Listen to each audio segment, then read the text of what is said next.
오늘 본문에는 두 가지 이야기가 나옵니다. 첫 번째는 예수님이 제자들과 갈릴리 바다를 건너서 그라사 지방으로 가실 때 광풍을 만난 이야기입니다. 두 번째는 그라사 공동묘지에 사는 광인의 군대 귀신을 쫓아내준 이야기입니다.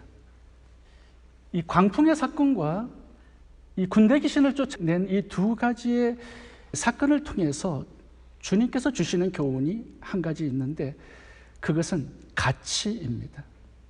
하나님께서 어떤 것을 최대의 가치로 여기시는가, 이 부분에 대해서 우리들에게 교훈을 주고 있습니다. 첫 번째는 믿음의 가치, 두 번째는 한 영혼의 가치, 세 번째는 순종의 가치입니다. 차례로 살펴보겠습니다. 첫 번째, 예수님의 신성에 대한 믿음의 가치를 살펴보겠습니다. 예수님은 3년 반 동안 제자들을 데리고 다니면서 수많은 기적을 보여주셨습니다. 물이 포도주 되는 기적, 오병이어의 기적, 예수님이 무리를 걷는 기적, 또 죽은 나사로를 살리는 기적도 보여주셨고요. 야이로의 딸 나인성 과부의 아들을 죽음에서 살려내시는 그런 기적도 보여주셨습니다. 모든 기적의 목적은 단 한 가지입니다. 예수님의 신성을 드러내 보여주시는 거고요. 예수님의 신성을 믿게 하는 것입니다. 오늘 본문에 나오는 두 가지 기적의 목적도 동일합니다. 예수님의 신성을 보여주고 믿도록 하시기 위해서입니다. 바다와 바람을 말씀으로 잔잔케 하시는 기적을 통해서 나는 자연을 다스리는, 통치하는 하나님이다, 이걸 보여줬습니다. 그라사 광야 속에 있는 군대 귀신을 명령해서 나가게 하신 기적을 통해서 나는 어둠의 영계를 다스리고 통치하는 하나님이다, 자신의 신성을 보여주신 것입니다. 귀신들이 예수님을 알아봅니다. 그리고 하나님의 아들이라는 고백을 합니다. 이것을 통해서도 예수님의 신성을 증거하신 거죠. 그런데 제자들은요, 예수님의 신성을 발견하지 못했습니다. 믿지 못했습니다. 만약에 예수님의 신성을 믿었다면 파도와 바람을 보고 무서워 두려워하지 않았을 겁니다. 예수님 왜 죽게 된 것을 돌아보지 아니하십니까? 이런 원망도 하지 않았을 겁니다. 제자들이 이렇게 무서워하고 죽게 되었다고 아우성치는 이유는 함께 하신 예수님이 누구신지를 몰랐기 때문입니다. 만약에 제자들이 옆에 계신 예수님이 하나님이라는 사실을 믿었다면, 광풍과 바다를 창조하신 하나님으로 믿었다면 죽음의 두려움에서 벌벌 떨지 않았을 겁니다. 이 광풍 속에 죽음의 위험이 또 한 번의 예수님의 기적을 만나는 기회로 생각하면서 예수님처럼 평안한 마음을 가졌을 겁니다. 근데 제자들은 이 광풍 속에서 두려워 떨고 무서워합니다. 예수님이 누구신지를 몰랐기 때문이에요. 예수님께서 일어나셔서 바다와 풍랑을 잠잠케 하셨습니다. 그리고 제자들의 믿음을 꾸짖는 내용이 나옵니다. 이에 제자들에게 이르시되 어찌하여 이렇게 무서워하느냐? 너희가 어찌 믿음이 없느냐? 예수님께서 이 광풍 속에서 찾으시는 것은 단 하나였습니다. 예수님의 신성을 믿는 믿음이었어요. 그렇다면 예수님께서 왜 제자들이 이렇게 예수님의 신성을 믿기를 원하셨을까요? 왜 이렇게 3년 반 동안 다니시면서 예수님의 신성을 보여주시고 믿도록 그렇게 인도하신 것일까요?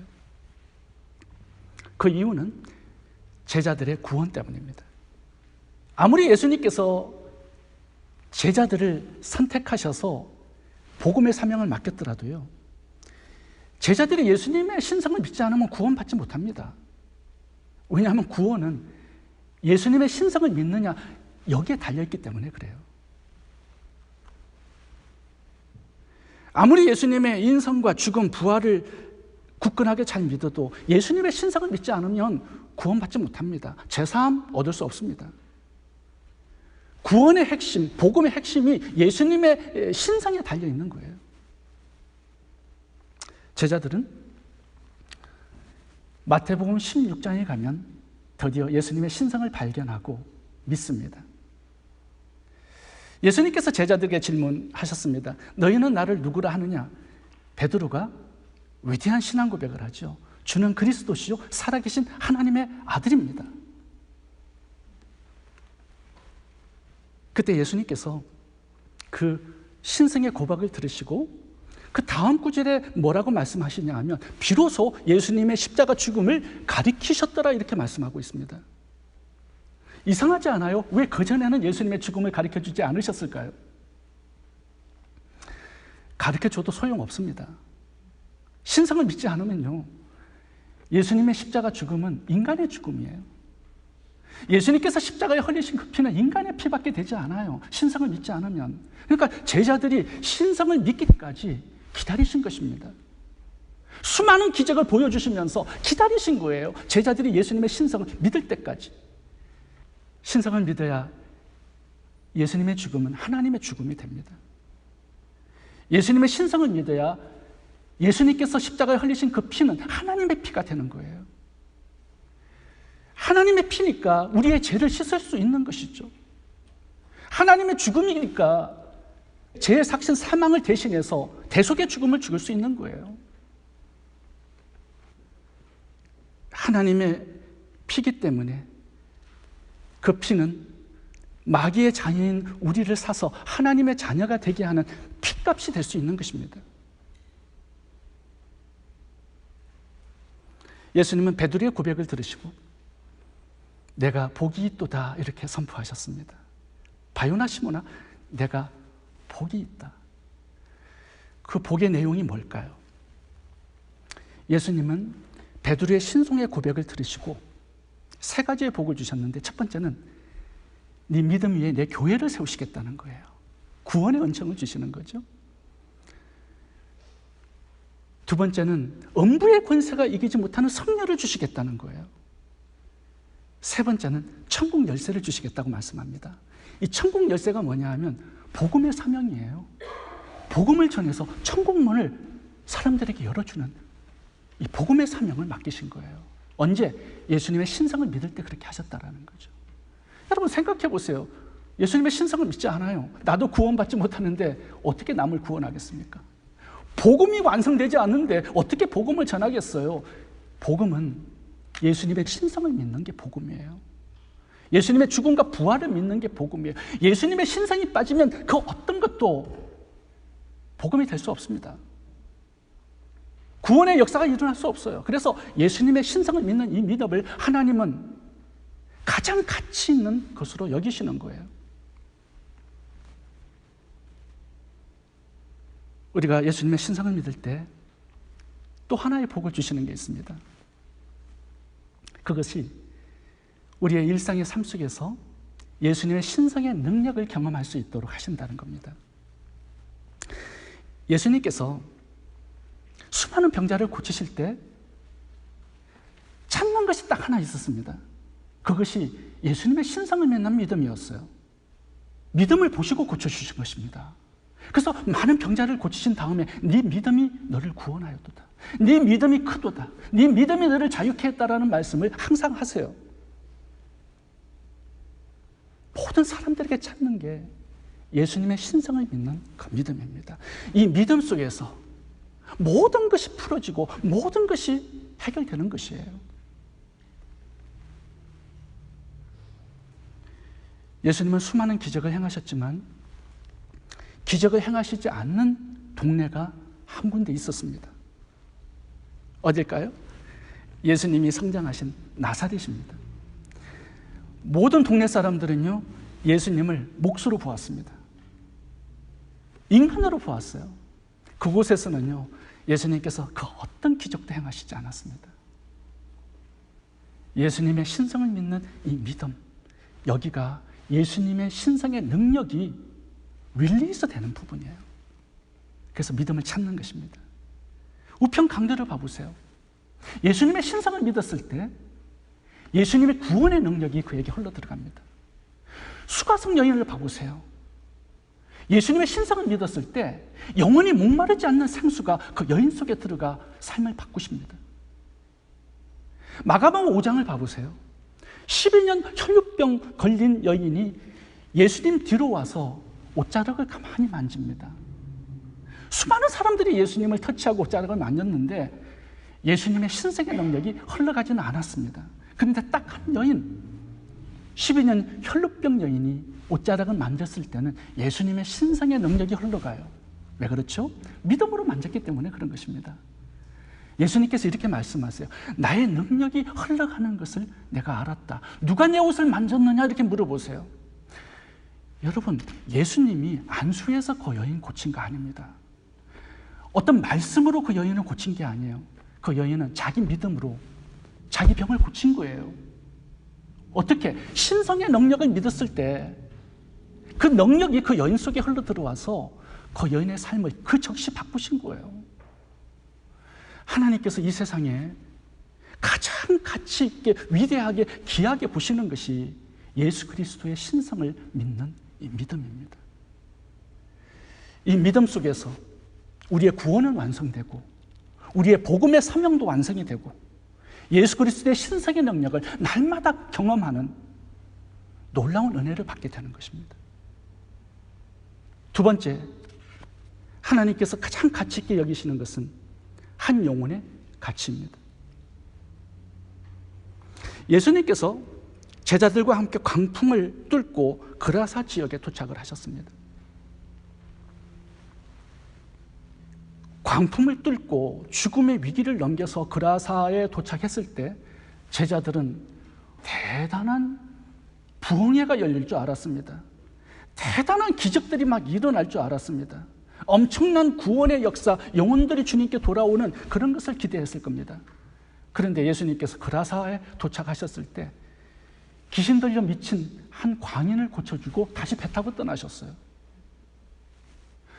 아무 일도 일어나지 않았고요. 2,000마리의 군대 귀신에 들어간 미치광이 한 사람을 고치고 그냥 돌아가신 거예요. 풍랑을 뚫고 죽음의 위기를 넘겨서 이렇게 한 영혼을 구원하고 섬기는 것이 가치 있다라는 것을 제자들에게 보여주고 싶었던 것입니다. 단지 미친 사람 한 명을 섬겨주시려고 강풍을 뚫고 죽음을 무릅쓰고 가신 것입니다. 그렇게 하심으로 한 영혼의 가치를 우리들에게 알려주기를 원하셨던 거죠.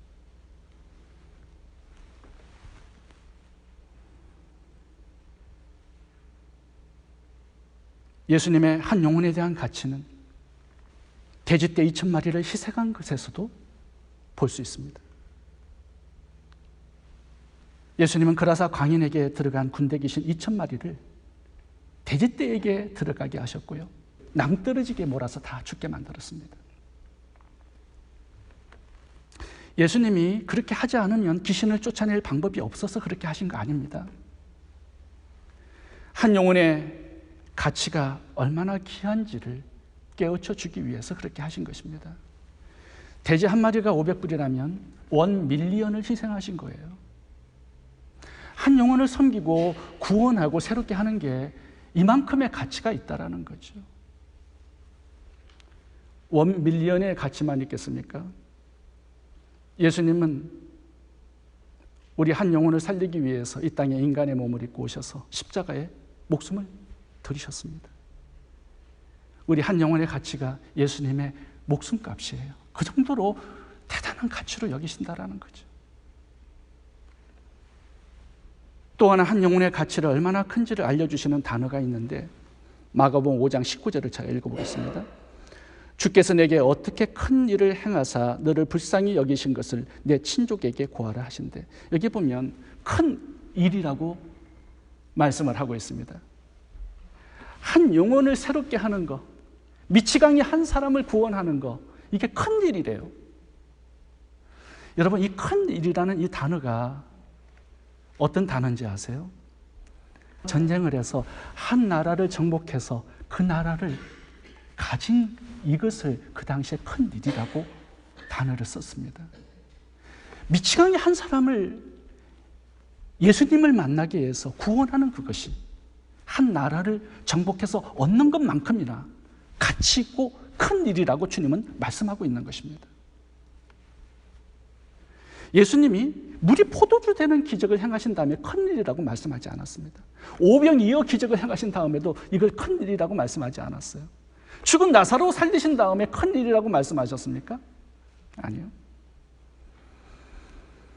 버림받아 공동묘지에서 살고 있는 처절하게 낮아진 그 한 영혼을 구원하는 것, 이걸 예수님은 큰 일이라고 말씀하고 있습니다. 우리도 한 영혼의 가치를 그만큼 크게 여길 수 있는가? 이 질문을 우리들에게 하시는 거죠.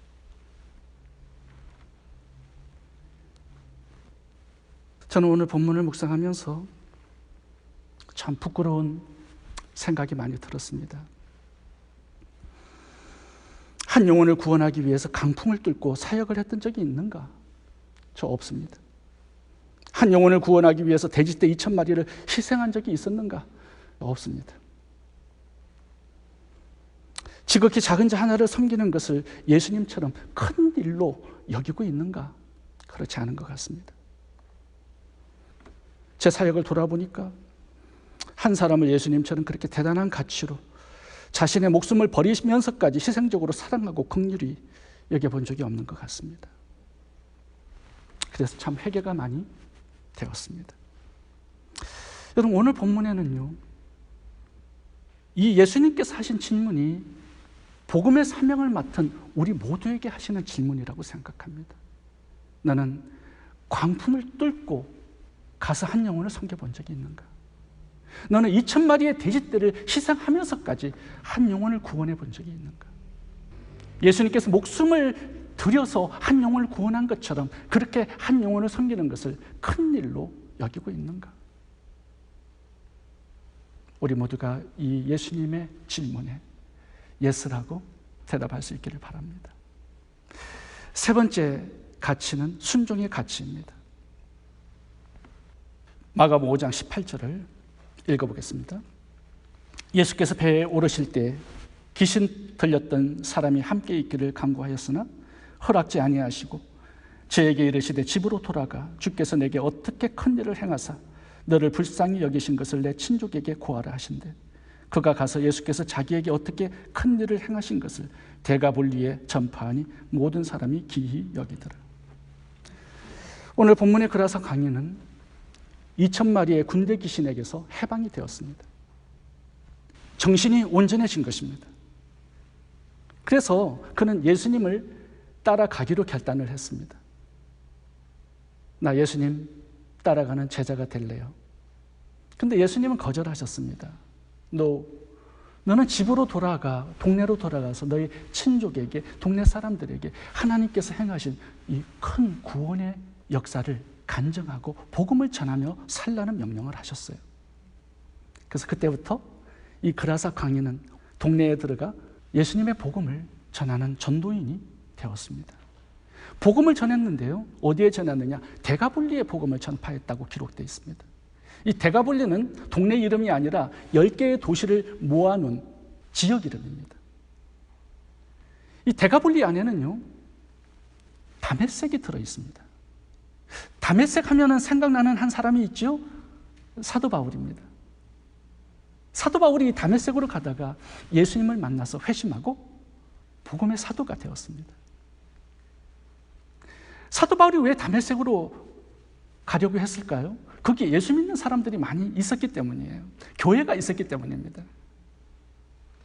사도 바울이 갈 만큼 다메섹에는 이미 복음을 듣고 예수님을 영접해서 교회 생활을 하는 성도들이 너무 많았다는 거죠. 그렇다면 이 다메섹의 성도들은 누구의 복음을 받고 구원을 받아 교회 생활을 하고 있는 것입니까? 이 그라사 광인입니다.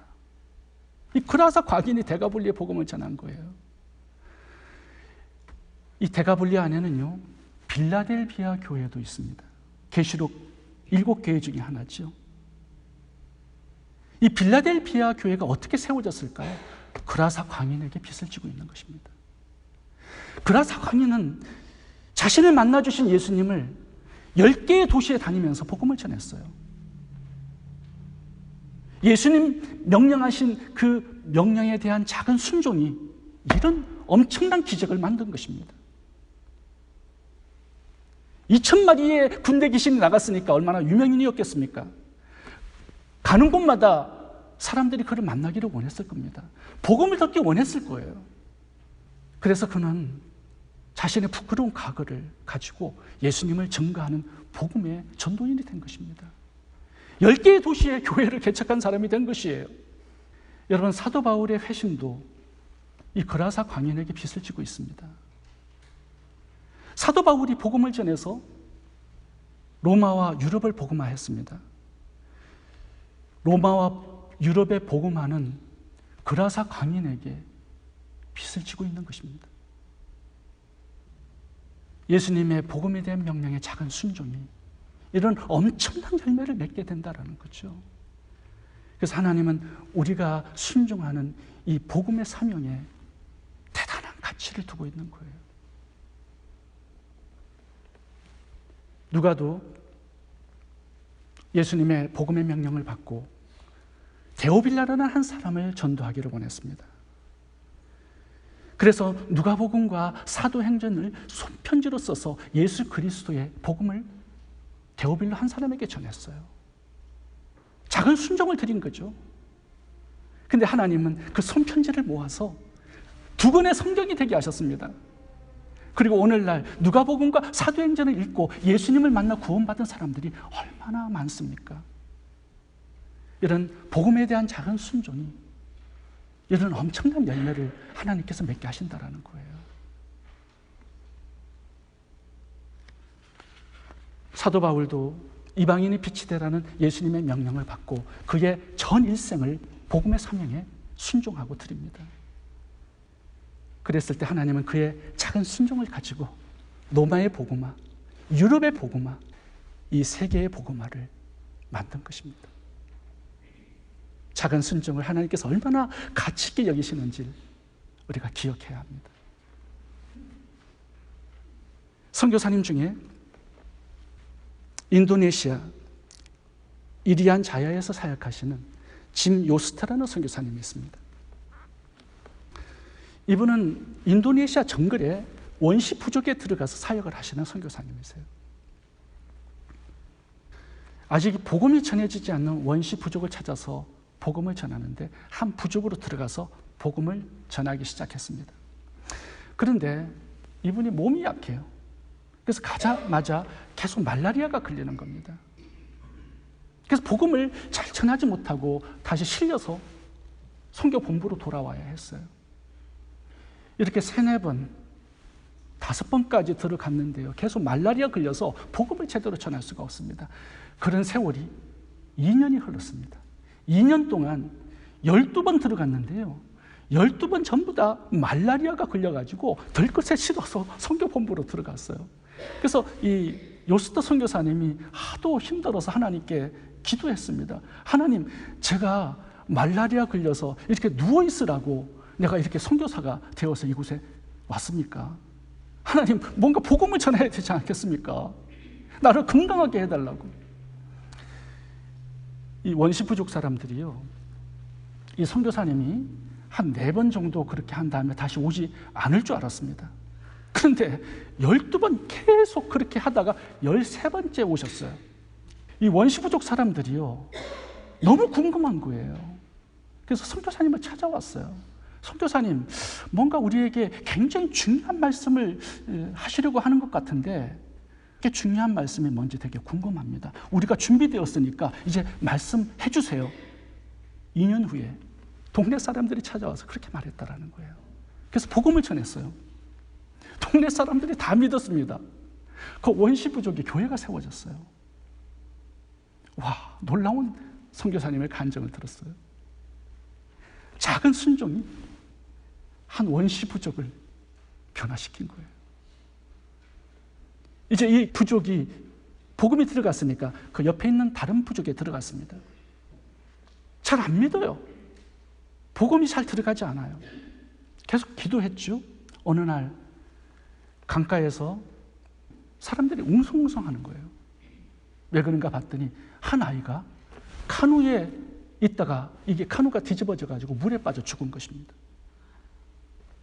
아이를 찾지 못해가지고 막 수색하는데 청년 하나가 물안경을 쓰고 들어가서 물강 밑에 어린아이가 죽어 있는 것을 시체를 끄집어낸 거예요. 그러니까 배가 이렇게 불러서 물을 먹어가지고 이미 피부 색깔은 청록색이야. 죽었다라는 뜻이거든요. 더 이상 소망이 없어요. 부모들은 울고 난리가 났습니다. 선교사님이 배를 누르면서 30분간 인공호흡을 시켰어요. 그래도 살아나지 않았습니다. 이제 장례식을 치러야 되는 상황이에요. 그런데 마지막으로 기도해주고 싶은 마음이 든 것입니다. 그래서 불룩 나온 배를 붙잡고 하나님께 기도했어요. 하나님, 이 원시부족 사람들이 복음을 들어야 되는데 하나님의 살아계심을 좀 보여주면 안 되겠습니까? 이 아이가 살아나는 기적을 행하신다면 이 사람들이 복음을 들을 것 같은데 하나님 기적을 한번 행해달라고 그렇게 기도를 했어요. 그리고 다시 누르기 시작했는데요. 그 아이가 물을 토해내기 시작한 겁니다. 깨어난 거예요. 피부가 청록색이었는데 이미 죽었는데 피부가 다시 정상적인 살갗으로 돌아온 거예요. 동네가 난리 났습니다. 하나님의 살아계심을 거기에서 보게 된 것이거든요. 동네 사람들이 비로소 복음을 듣고 예수님을 믿기 시작한 거예요.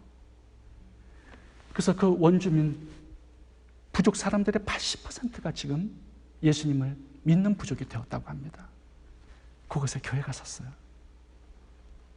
작은 순종이 이러한 기적, 이러한 역사, 이러한 열매를 만들어낸다는 거죠.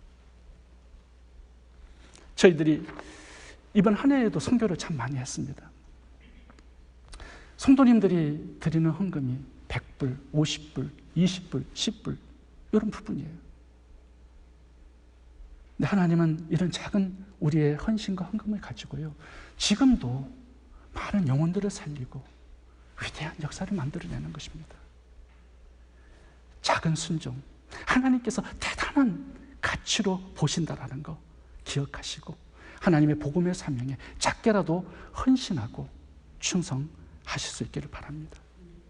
믿음의 가치, 한 영혼의 가치, 순종의 가치, 이 세 가지 하나님께서 보시는 위대한 가치를 붙들고 복된 인생 살아가는 성도님들 다 되시기 바랍니다. 기도하겠습니다.